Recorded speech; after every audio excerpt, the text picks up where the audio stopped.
Rolly Romero against Jackson Marinez. And just another example of absolute horrible robbery of a underdog fighter. I mean, the judges had it for Romero 115, 113, 116, 112, 118, 110. I think most people had it 110, 118, 110 in favor of Marinez.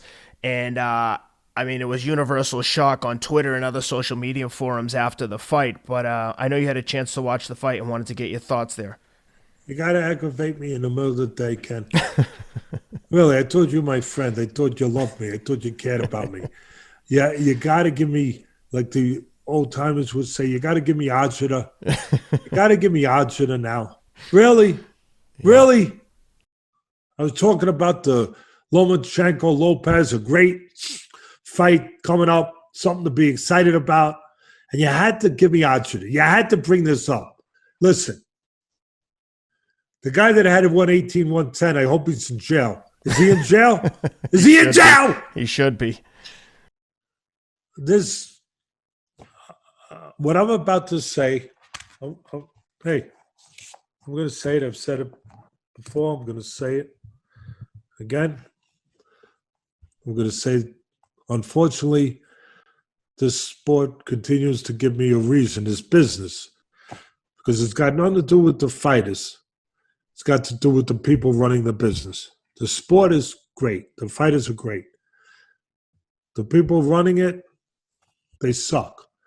And to the most part, to a greater extent than it should be. And I hate to have to say this about my sport that I love. But I only say it because I continue to be put in a position, if I'm going to tell the truth and try to change things, which seems like it's never going to change anyway. You know, what's the definition of insanity? Continue to try to do the same thing, expecting a different outcome? Well, I'm insane then. I am. I'm guilty. Bring the white jackets in, wrap them around me, and take me to the rubber room. Because I'm insane. Because I continue to wish that this sport could change, that it could be it could stop being tainted by the word I'm trying not to use, but I'm forced again to use. And one of the reasons why certain people out there maybe don't want me on the airwaves, quite frankly. And it's the truth. And I say it to try to help the sport, the fans, the fighters. I'm not a knight on a horse in armor. I'm not on a white horse. I know I'm not. But I'm in a position where I always felt that I had the medium, I had the platform, the ability to do more than collect a paycheck, to be able to hopefully help the sport, to give back a little bit, just a little bit, because I was in a position that I could make a choice, like I talk about people all the time. You can make a choice. You could just continue. My back is starting to hurt just thinking about what I'm thinking about, because it starts to make my back hurt and my head hurt. So you could continue just doing what's convenient. Nothing wrong with that. Continue to take care of your family. You're supposed to. Continue to just get your paycheck. Continue to just walk down the road and feel bad about something, but what can you do? And I just felt, again, I'm no hero. I'm far from that. The heroes in our world are the first responders, the armed service men and women, those special, special, special people that we have all around us that sometimes we forget how special they are. They're the heroes. I'm just saying that this sport is so special. It saves people. It takes people that are on a track to going to have no life, that the sport saves them from jail, from prison, saves them from poverty. It saves them from, it educates them, it builds them up. it gives them a chance to find themselves, to get in the right place, to give confidence that they needed, to give direction they needed, to care about themselves, to know they could depend on themselves, to be in position to make society better instead of a burden on society. This sport does that for people. This sport is special. It really is. But then you got these people that corrupt the sport. That's the word. That's why you're not going to see me in certain places, because there's people that don't want that word put out there because they're afraid that the executives, the advertisers will get scared off. Yeah. And they should be scared off. And I wish the word wasn't there to be said. But these people never think of getting rid of the word. They just think of keeping it quiet, just muting it. But you can't mute it because time and time again, it's right there. And you don't think these fans notice it? You idiot executives, you morons. You don't think they notice it?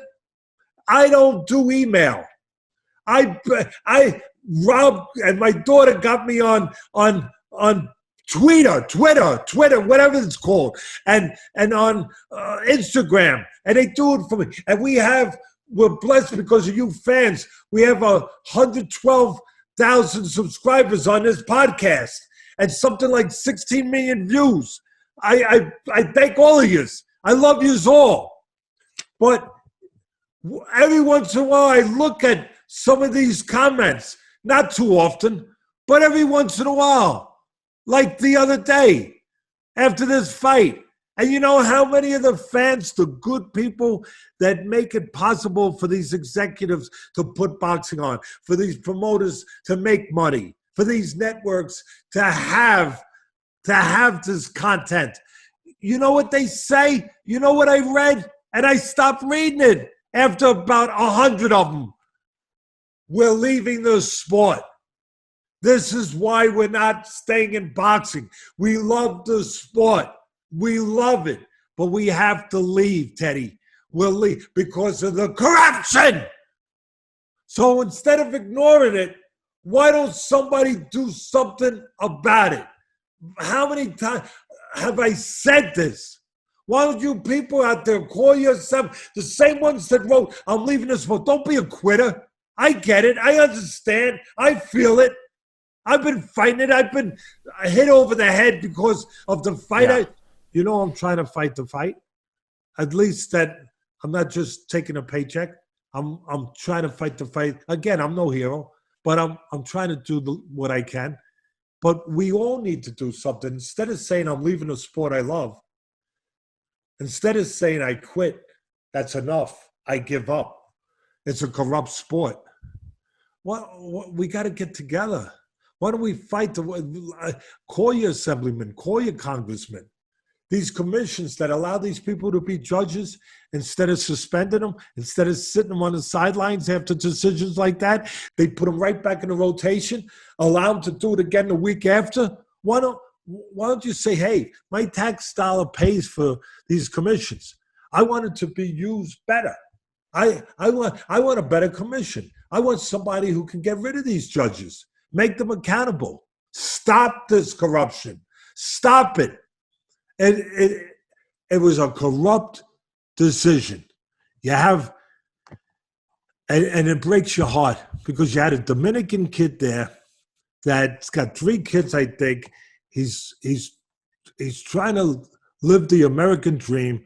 He comes in there with an undefeated. He's undefeated. He comes in there with an undefeated fighter who's the favorite, and he fights his backside off to give better for his family. He says, tonight's my night. Tells his family, watch, I'm going to go out there. I've been working my whole life, like the other guy, to get here, and I'm going to do it.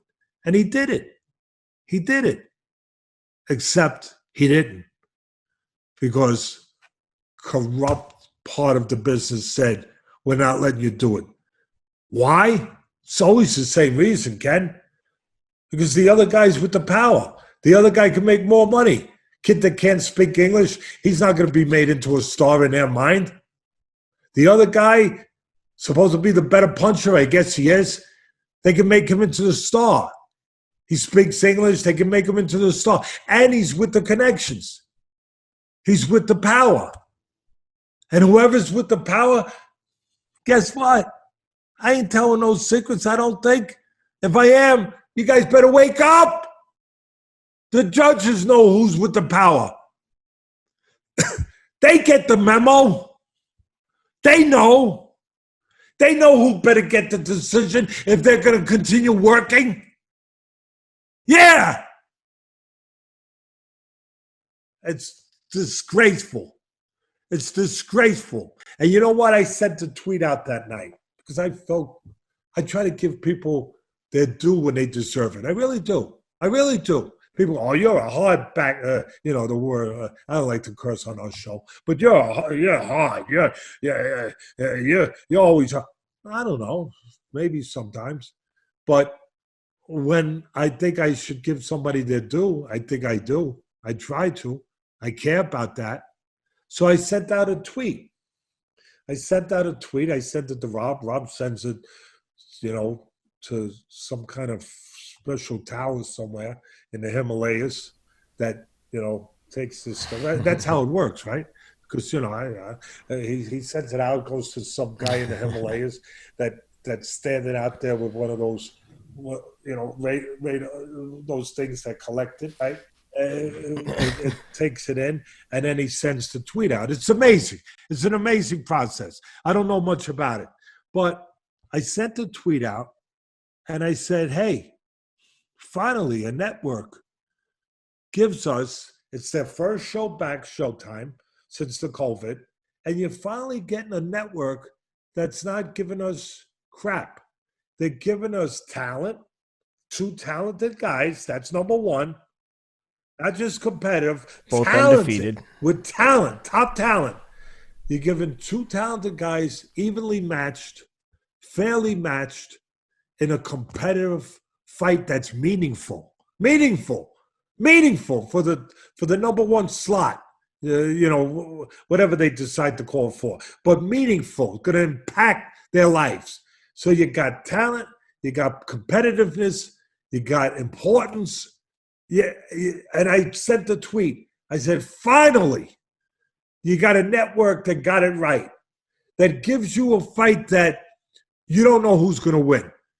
A fight where we were watching too many of those fights, Ken, where you know who's going to win. Only one side can win.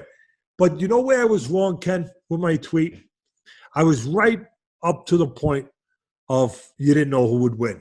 Because at the end of the day, you did know who was going to win. You did know that the scorecard was made ahead of time. You did know that the guy that they wanted to win, that the powers that be that wanted to win was going to win. You did know that. Stupid me. For a minute there, I forgot. Yeah, of course you knew who was going to win. The guy that they wanted to win. That they ordained to win in their ivory towers. How dare they? How dare they take away from a man who goes in the ring for his family, for himself, that risks everything? How dare they take away what he earned in that ring? How dare they? Who are they to do that? They're not gods. Who are they to do that? Who are they? It sickens me as much as it did the first time I was aware of it many years ago. And it sickens me the same now. It frustrates me that at the end of the day, everybody will forget about it. And it'll just, until the next victim, until the next kid, it's wrong. And I love this sport, and I think it's the greatest sport in the world. But the people that have hijacked it, these administrators of the sport, have chased fans. They continue to chase fans. But even more than chasing fans, and I don't want fans. I love your fans. I don't want you chased. But even more than that, they've destroyed lives. They've taken dreams and smashed them, spit on them, dismissed them. I'm just tired, that's all. I'm sorry. I'm sorry for going on, but I'm just tired. And anyway, that kid did everything that night except get the justice that he deserved.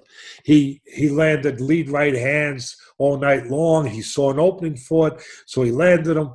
He threw combinations to Romero's single punches for the most part. He out-hustled him. He outworked him. He beat him to the punch. He did everything you're supposed to do against a good fighter. A guy that could punch, a guy that was a good amateur, all that stuff. And he did it all night. He did it all night.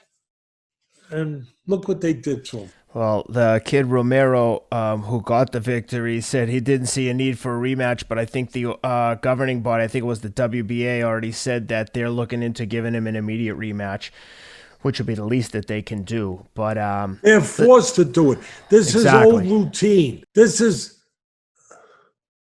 there used to be a show. And I think it was like a gang of young kids that had their own little crew, and it was the East Side Boys, or the Bowery Boys. It was a great show. And they used to be together. And then when they get into a situation where they did a little bit of mischief, they were kids. They do a little mischief. They want to get out of it. They say, routine 3. Hey, routine 3.